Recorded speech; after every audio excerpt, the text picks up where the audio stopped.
chair of the board, if any of you didn't know that. Anyway, we do have a wonderful presentation today by Katelyn VerMerris, our new director. Some upcoming events are up here, and we hope that you get out to them. Next week we have our ice cream social. We have 2 more things going on with the schoolhouse. We have a presentation. It will be at the Second Reformed Church on the renovation of their organ. And then we have our annual dinner coming up on the 28th. And we're still kind of discussing options on that depending on the virus. We might actually do 3 seatings even if we need to be in smaller groupings. But we're talking about a lot of options, and it is going to take place on the 28th, no matter what's happening, we think. Anyway, welcome, like I said, and I'd like to introduce our director, Katelyn VerMerris.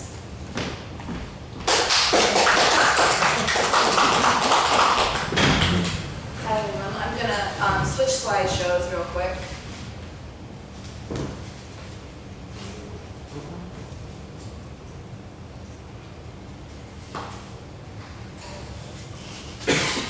Well, thank you all for coming. This was really exciting for me because I researched World War I, the work of women in Grand Rapids for my master's thesis. And so when I started at Zeeland, I thought, I want to know what was going on in Zeeland. So this was really exciting for me as an excuse to research what was happening here and learn a little bit about it. And there's still a lot that I want to explore, so I'm excited for some of the people who are here who can add in what they know as well. So I have presented on women's work in Grand Rapids several times, including at the Midwestern History Association. So some of the stuff here is new content to me, which is, as I said, really exciting.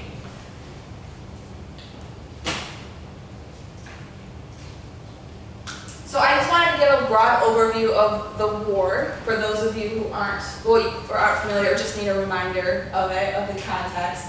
So the war began in Europe in July of 1914, and the U.S. watched it really closely. There were a lot of mixed opinions about whether we should join in or not. So we did officially join in on April 6th of 1917. This was 3 years after the war had raged on. And then the war ended in November of 1918, so we were in it for about 1 year and 6 months. That's the scope of the wartime economy that we had. So after joining the war, we needed to mobilize. We needed to do the draft. We needed to fund it. So there was a lot of initiatives to mobilize the country for the war. There was a lot of concern, though, for Woodrow Wilson, the federal government, about affecting the wartime economy after the war. So they didn't want to raise taxes, and they didn't want government initiatives such as government farming initiatives. They didn't want the government to start new programs to do it. So what they did is enacted a civilian mobilization strategy. They coordinated the efforts of the committees and other people already doing the work to create the production needed for the war. And they sold bonds and other things so they didn't have to raise taxes permanently. So in organizations like the Food Administration, what they did was they coordinated citizens, farmers, and commercial enterprises and distribution, but they didn't establish any new governmental agencies to do the work itself. One of the things they also did immediately was establish the Committee on Public Information, the CPI. This was to manage wartime messages and create a, quote, correct opinion on the war. So the CPI made it the responsibility of the state to cultivate patriotism, and you'll see some strong messaging that went along with that in the presentation. For women's clubs, this also mounted a lot of pressure to do volunteer work for the war and to shift the focus of existing women's clubs to do things for the war. So you'll see some examples of that as well. So one of the first things I'm going to talk about is the Liberty Bonds campaign. So as I said, they needed to fund the war and they didn't want to raise taxes. So throughout the war, there were 4 different Liberty Bonds campaigns. In Zeeland, the war board was created of prominent leaders. You'll see the names down here. John Friss, William Hefja. I was going to say, I didn't know how to say that. John Hahn, John Dupree, Martin Verhage, and Herman Miller. So you see, I mean, the biggest names, some of the biggest names in the community were put on this award board to convince people to buy the war bonds and fundraise for it. And for at least the second and third campaigns, they went door to door to every home, canvassing every home in Zeeland to ask people to buy war bonds. And they even got the Boy Scouts to do it. So that was a common thing in other cities too, is getting children involved in children's groups to go door to door asking people to buy war bonds, because how can you say no to a 10-year-old boy asking you? I didn't see any evidence in Zeeland yet, but I know in Grand Rapids there was a junior Red Cross group that did this as a primary purpose as well. So I spent a lot of time looking through the Zeeland record, and Liberty bonds were all over the Zeeland record during this time.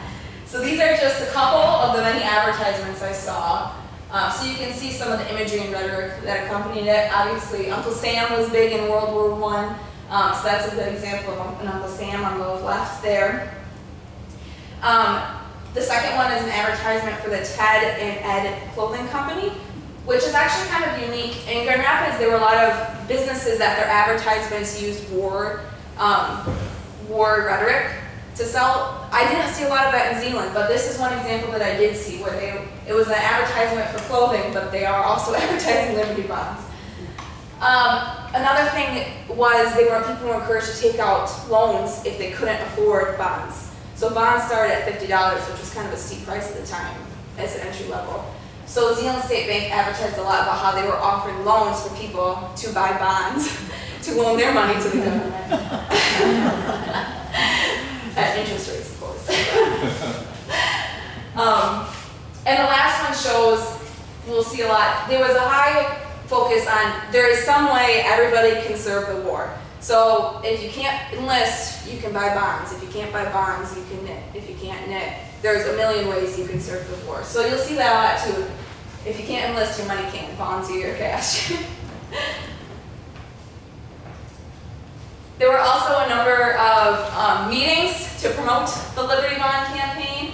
So this was a quote that I took from the record that was from a speech given at Second Reformed Church, to promote Liberty bonds. And I just thought the rhetoric in this was so interesting. I'm going to read the whole thing to you.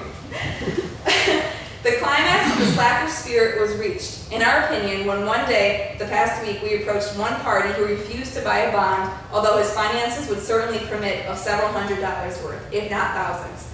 This party has a son in the army who must be fed, clothed, and armed, and for all this party will do, his son must stand in the front line naked and hungry, ready to be done worse than butchered by our most savage and desperate army of men.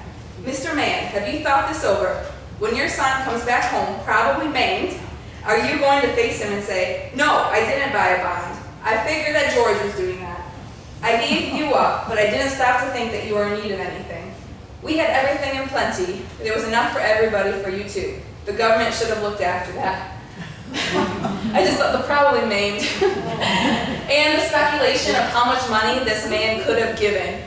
I saw that several times too from people. They didn't name names, but there was a lot of speculation of this person could have given more but didn't. And they were viewed negatively for that. So if you couldn't afford a bond, you could buy a thrift stamp, because those started at 25 cents. When 16 of these were collected, they could be exchanged for a war savings certificate, which bore interest and compounded quarterly at 4%, and they were tax-free. So it was no excuse to say you can't give any money. If you can't buy a bond, you can buy thrift stamps. So another thing that was prevalent was food conservation. So recipes were distributed for how to cook thriftily. People were encouraged to raise their own gardens. They were encouraged to raise their own chickens so that they didn't have to buy chicken from the store. They were also asked to save their fat and reuse it, so don't throw anything out. In January of 1918, there was also a sugar shortage in Zeeland. So every family was given a card with the number of people in it and how much they were allotted for sugar. And all the grocers were given names of who could buy sugar and how much they could buy, so that it limited how much sugar everyone was using. There was also a fuel shortage throughout the war, and so fuel conservation was promoted throughout the whole war. But this was especially true in January of 2018, because there was a train that was robbed en route to Zeeland, and 50% of its coal was stolen.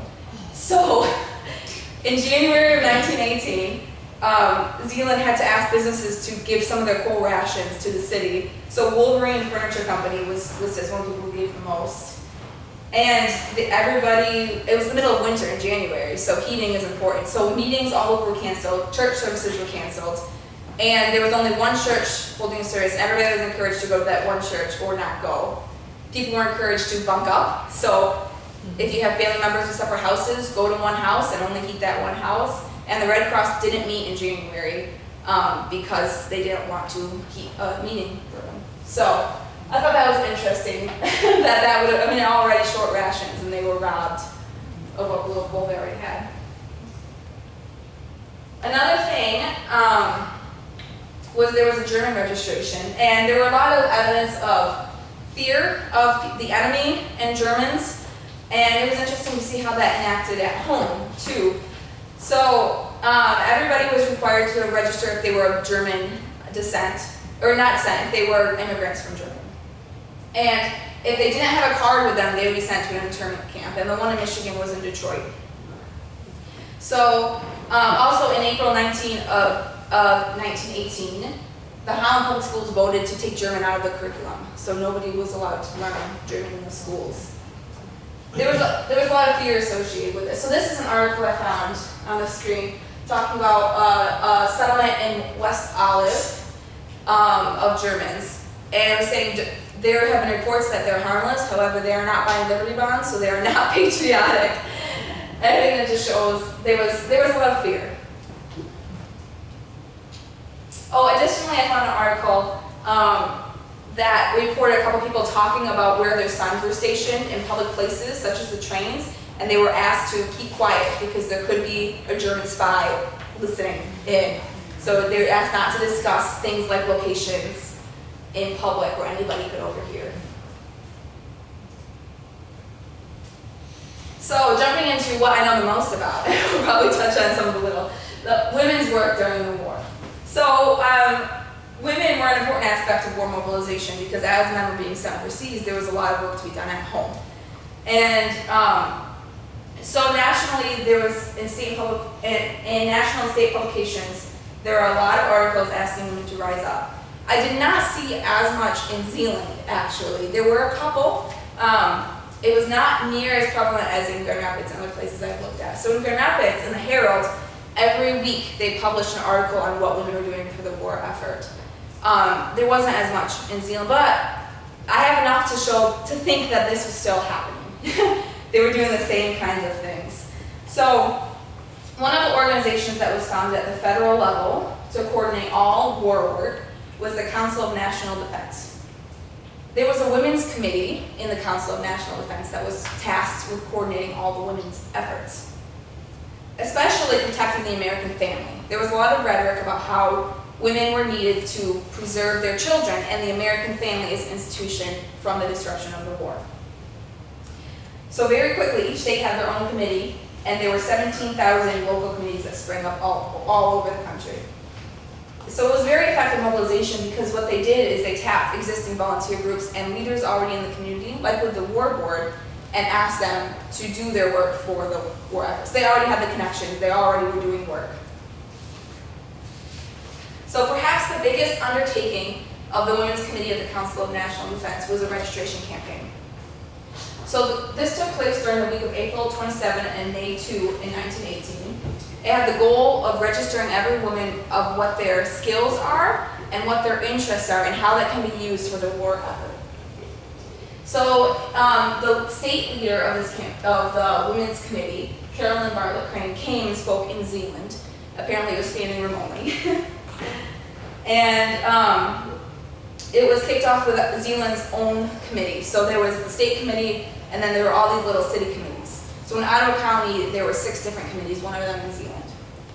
The Zeeland Record printed that this is the first time in history that the government is tabulating women's work and placing an economic value upon it. And since it is undertaken at the specific request of the government, it is an urgent appeal to every woman's patriotism.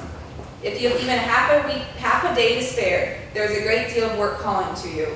This is a government census, and whether or not you're able to offer or perform any service, it should include you and you should register. So it wasn't compulsory, but it was highly encouraged to register. So this is what one of the cards looks like. It had 165 occupations listed down here. So things like farming, sewing, knitting, clerical work, all sorts of things listed that you can either say you have that skill, or you can say you wanted training in that skill, and they would connect you to someone where you could get training for that skill. So one of the things that a lot of women wanted was motor car driving. That was something that they offered training in. And nursing was another big thing that you could get training in. And clerical work was another big thing you could get training in. So the goal of this was to draft women's skills. It's kind of like the draft, which we'll talk about, where you recognize everybody has a skill and interests, and it's not global. Everybody has something unique. So there's actually quite a few surviving collections of these. I haven't found Zeeland's yet. I'm hoping to stumble upon it in the archive. But the Grand Rapids Public Library has 23,000 of these from women in Grand Rapids. So this is my plug. If you're into genealogy, and you might have had any women in your family living in Grand Rapids at the time, it's all digitized on our website. So you should go look it up, because it's fun to see what you can find. And it has a lot of great information. The Zeeland chapter did go house to house canvassing, and it's reported that every woman in Zeeland registered. I don't know how accurate it is, but it literally said every woman in Zeeland is now registered. The Red Cross is another big avenue for women's work. So this wasn't just a women's organization, there were a lot of men involved, but it coordinated the efforts of women as well. And it was very active in Zeeland. There was a group that met twice a week to do Red Cross work in Zeeland. They raised money for supplies. They encouraged victory gardens. They also did a lot of knitting and a lot of sewing for the war. So women could pick up materials for their projects at the Red Cross office, and then they could take it home and bring it in. And it actually said Zeeland met their quota regularly for knitted materials. So some of the things that they would make were sweaters, trench caps, wristlets, socks, and they would sew pajamas, surgical socks, sponges, washcloths, handkerchiefs, a lot of materials for the war. There is a debate among historians about how much women's sewing efforts actually contributed to the war. Like, did it make a difference in the supplies? Because there are factories, textile factories, that could make stuff much quicker. But there is a consensus that whether it did or not, it kept the war at the forefront of people's minds. So in your free time, if you're knitting for your boys overseas, that keeps the war at the forefront of your mind. There was also a big membership drive throughout the war, so you could become a member, and everybody was encouraged to become a member. It was also another way to give your dollars to the war, because they were constantly asking for money. So one of the other big things that the Red Cross oversaw was nursing. So I do know that there were some nurses from Zeeland who trained. I couldn't find a list of names or their specific circumstances, so that's something that I'm going to continue looking into. We do have a nursing uniform at the museum, many of you have seen, from Miss Ada Hill. She was born in Zeeland, but she actually was from Paw Paw when she left to go overseas. But her nursing uniform is really cool still. It's a good example of what they would have worn. So something you can go look at next time you're at the museum if you haven't seen it yet. Nursing was also an area where many women gained professional experience, so that's some skills that they could take with them after the war if they got some nursing training. And nursing training was not just to send women overseas, it was also to replace nurses and needs at home when everybody else was mobilized. So the draft, another big thing that happened during World War I. And there's a lot to say about this, but so like I hinted at, this process was meant to take into account men's role in society. So there was a written questionnaire and a physical exam, and a big process for deciding who was important enough to stay, who did essential tasks at home, and who could be sent overseas, and who was fit enough to go overseas. So there was a registration board in Zeeland. The first two members were D.F. Boonstra and Henry Roke. They had a goal for 200 men, actually 191, they first said 200, but then it was 191, to be registered by June 5, 1917. And then it took about 2 months to go through all the applications to get to that number, that 191 number. And actually they said they worked on Labor Day. So it was a lot of work to do this selective service. Also, additionally, men who were drafted had some say what aspect of the military they went into. So there was a lot of versatility there. So they had to examine 918 men to get the 191 quota. So one issue that also arose in Michigan that was interesting was they had to do a recount, because initially they filled out the cards numerically. Well, if you say everybody from the 2000s is being drafted, that means the entire town would have to go, because every town was gone numerically. So they had to go back through and draw names to reassign numbers, so it was randomized. So you didn't have one whole town's men being drafted. So even the military makes mistakes sometimes. As the war went on, the physical limitations were lowered. The draft numbers continued. There continued to be a rolling basis of numbers needed to fill for the quota. So some men that were initially not qualified because of physical limitations became qualified later in the war, especially with work, and they worked with physicians to get them approved so they could be drafted. This is on the screen is an image from our archive from Jacob Discipline, this is his draft notice to appeal for a physical examination in our archive. So after enlisting, a lot of men were sent to camps in Michigan. So two prominent ones were Grayling and Camp Custer. They reported, most of the letters from this time were very happy. They reported being well fed, having plenty of free time, many of the Zeeland boys sticking together, so they did a lot of fun with their friends. They would go swimming in the afternoons, they would drill for 4 hours, then have a lot of free time, and they were well fed. Camp Custer even had some pet dogs, which were popular. So pictured here is some pictures that we have in our archive from the camps at home. So you see the tents and what the mess hall looked like, and drills. The experience, outside of that, there was, every experience was particular. So there were a lot of letters printed to people with all different experiences. There were a lot of men who went down to Texas after being their first training in Michigan. There was a Camp MacArthur at Waco where a lot of Zeeland boys went. It was reported that a lot of them got sick from the water because there was different water down there. So there was a lot of boys who got sick and went to the hospital. There was also a lot of units who were quarantined when they first got there due to smallpox or measles outbreaks. So they would get there and then they'd have to be quarantined as a unit until everything cleared up.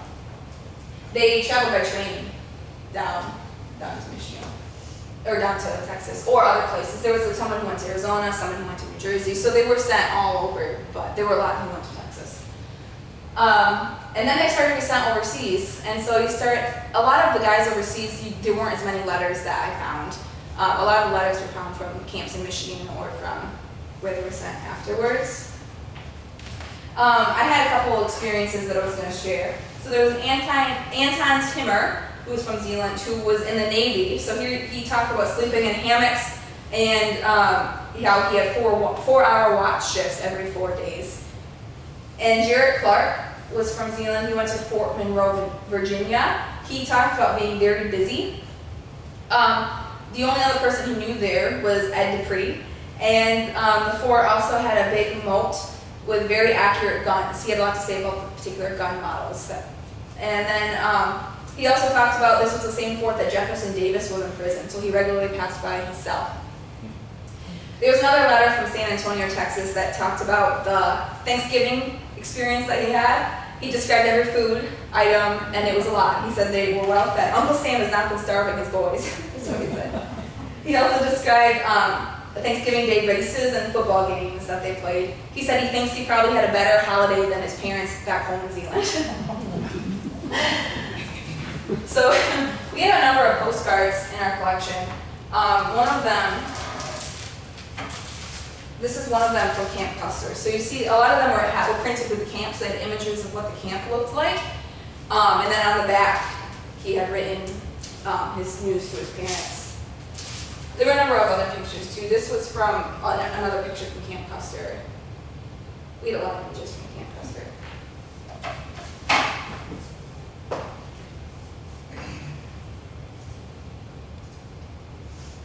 So overseas, like I said, I couldn't find a lot of written accounts in our archive of what the experience was. There were a couple things.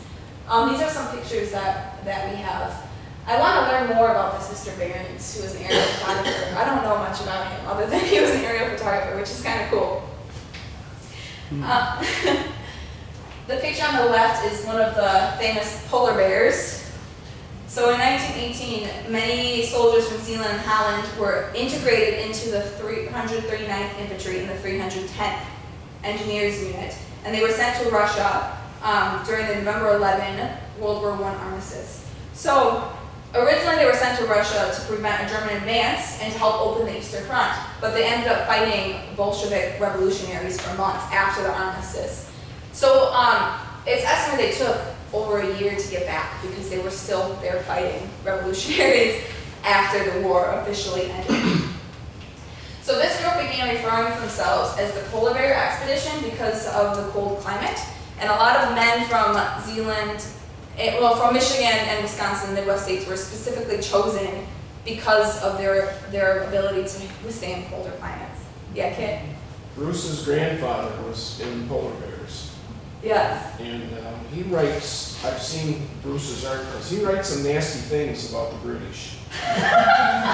Because they were not under American control, they were under British control. Oh, yeah? Yes. And it was nasty. You didn't care for That was polite, Bruce, that's the one it You was. didn't care. him. He was in 1976, I believe, he was interviewed by Hope College. And he said if there was ever another war against England, he'd be one of the first ones to sign up. Why did you say that? Because they were treated like slaves. Oh, interesting. You know, they took away their overcoats and everything else. So the British could have it. Not a happy man about that. Dude, I was saying to him, I didn't find much actually in our archive on personal experience. I hope to. Do you have anything else you want to share from what you've heard from? Not right now. Okay, he brought a book. Okay, sounds good. One of the other artifacts I grabbed though from our collection is we have a uniform that has the polar bear insignia or patch on it. We have a couple of these patches. Actually, here's another one that I had donated. I guess a lot of people don't know that our congressman, his grandfather was a polar bear, William Heisinger. Bill's named after him. Oh yeah? Yeah, I didn't know that.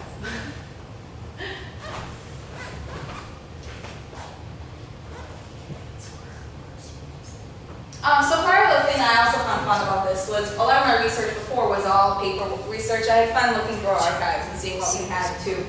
So I showed you the jacket and some of the other things. On the screen are two artifacts that are on display at the museum that many of you have seen. Again, if you haven't, you should go check out the museum. So one of the things I enjoyed about these two artifacts was I learned about how aboard the men in the trenches works. So trench warfare was either you're in action, you're being shot at, or you're sitting there bored.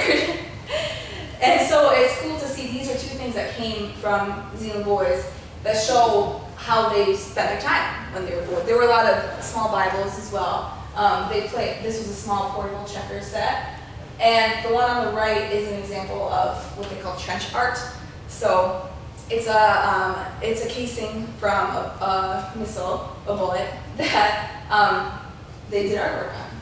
The checker set was Wilma Bellier's father's, Yeah. and he was gassed during the war and was never the same Really? after he came back. He suffered for years and died young, and Wilma's mother had a terribly hard time after that. Did he have physical effects afterwards? Oh, yes, yes. From the gas. From the gas? Yeah. That was his checker set. Yeah. Some of the other artifacts I pulled from the collection are, these are some gloves that we use, again, shows that they're in a cold climate. The canteen, the knapsack, and the leggings that they had to wrap because their pants didn't go all the way down, and some hats. So after we're done, feel free to come look at some of these other artifacts that I pulled. There's also some coats in the entryway in the schools, in the mudroom, set up the school mudroom.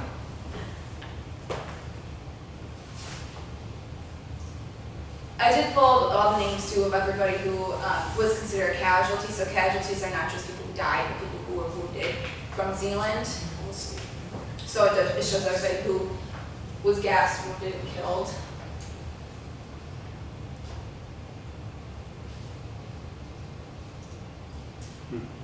Gilbert Carson was the first boy from Zeeland who died.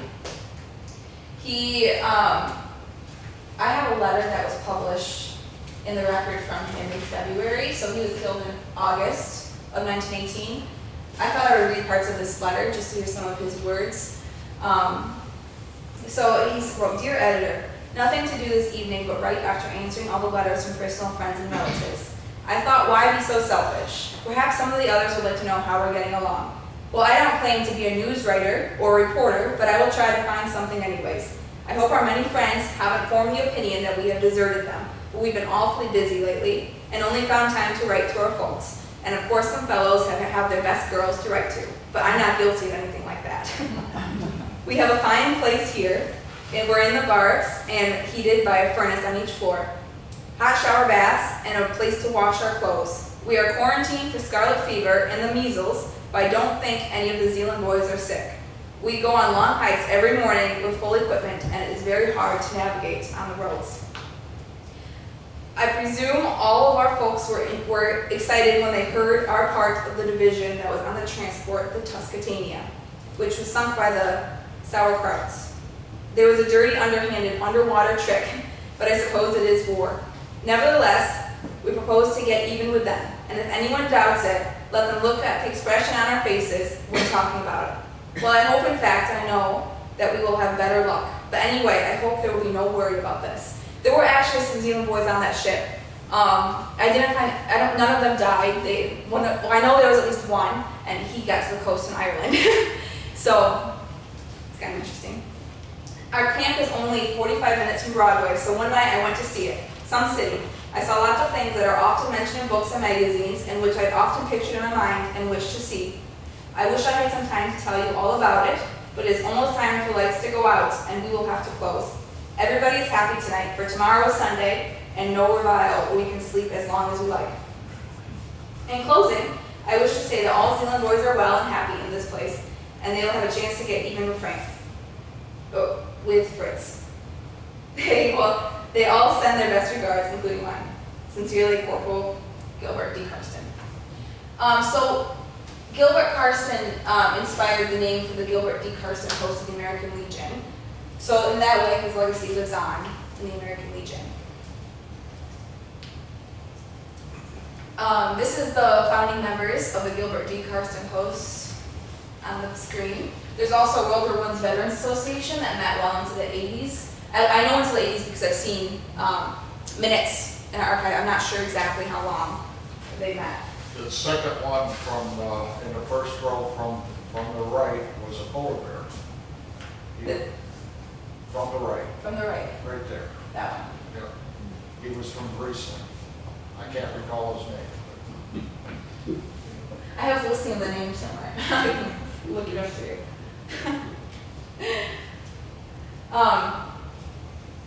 Yeah, so the Veterans Association would keep them up to date on their benefits. They also smoked a lot of cigars and took turns bringing in food. And as they were married, the women would meet at different restaurants while the men met for the Veterans Association. I had a couple fun facts that I found that didn't fit into the themes of anything I talked about, but I still wanted to share. One of them, Hope College ended their semester 2 weeks early in 1918, so the students could help with the farm work. due to a shortage of labor, which is kind of interesting. On March 1918, photographs were prohibited on the Grand Haven Pier due to it being a launching point. Zeeland churches also furnished a ladies' room at Camp Custer with fine furniture, and there was a letter from Camp Custer thanking them, saying it's the best furnished restroom in the camp.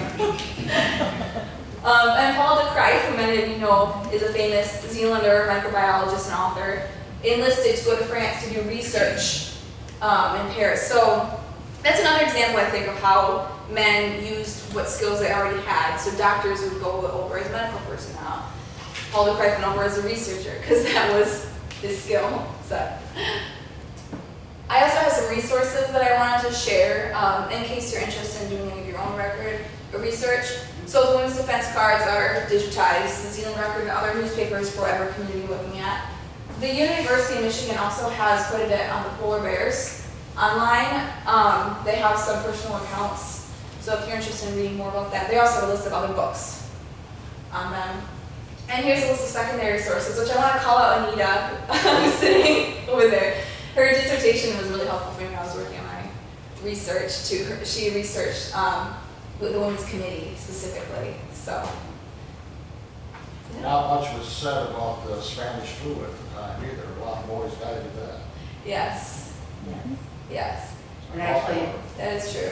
a lot of those women who volunteered for nurse training ended up kind of pushed into that relief effort, especially bringing food and supplies to quarantine people from the Spanish flu. And there were the nurses I saw mentioned who died of disease Yeah. overseas too. So it definitely is something that is prevalent. Yeah. Zeeland had 6 deaths from flu, 2 from combat. Yeah. And some of those were at Fort Custer, which had a huge breakout of the flu. Yeah. Definitely. Yeah. So that concludes my presentation. Does anybody have questions or comments? Like I said, by some of the knowledge of some here. Yeah, Mary? My 7th and 8th grade teacher was a World War I vet. And he grew up in this area, but I don't think he was specifically from Zeeland. His name was Jack Arts. And it was, you know, because I like history anyway, and he took some artifacts along class that he had from the war, his helmet, and his gas mask. Now, do you have that among any of it? I do. I call this a knapsack, but it's actually a gas mask. Yeah, I've got one of those at home. Yeah, so But they didn't use them in Russia. no, they didn't. You have to be really careful, that's how almost come apart, and it gets so brittle after a while. Yeah, I'll just pull it out so you can see it.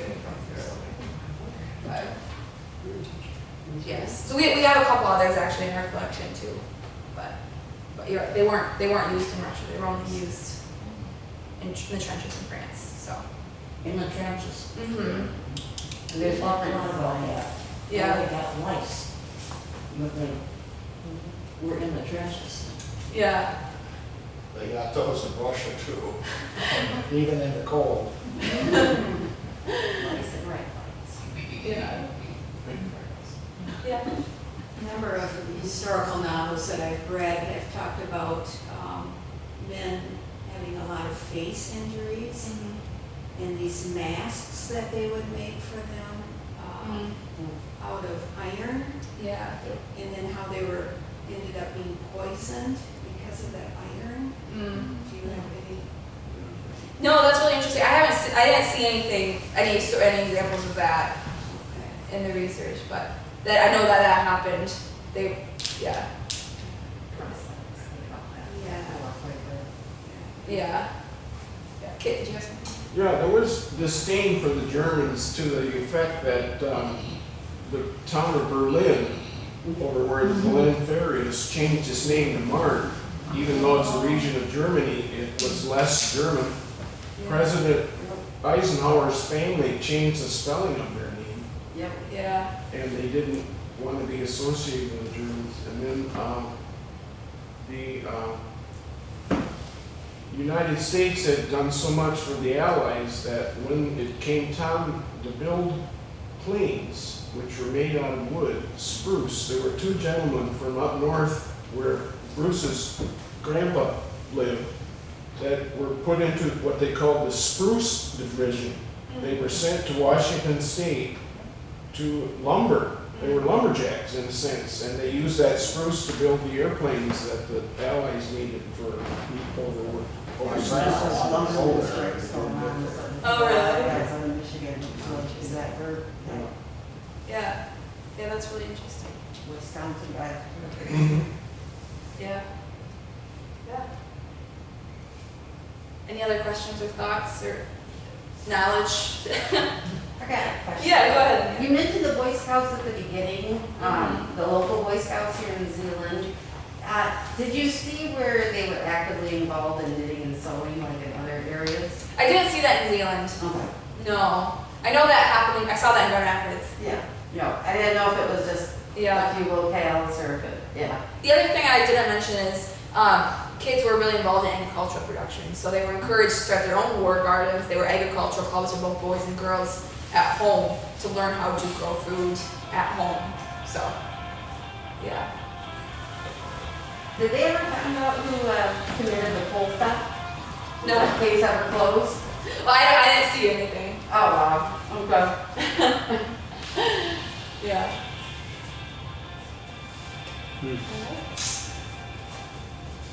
Well, Very interesting. Thank you very much. feel free to come and look at some of the artifacts I have pulled. And also, like I said, there's some other cults in the mudroom over there. And also, there's food and coffee in the back. And so, feel free to mingle.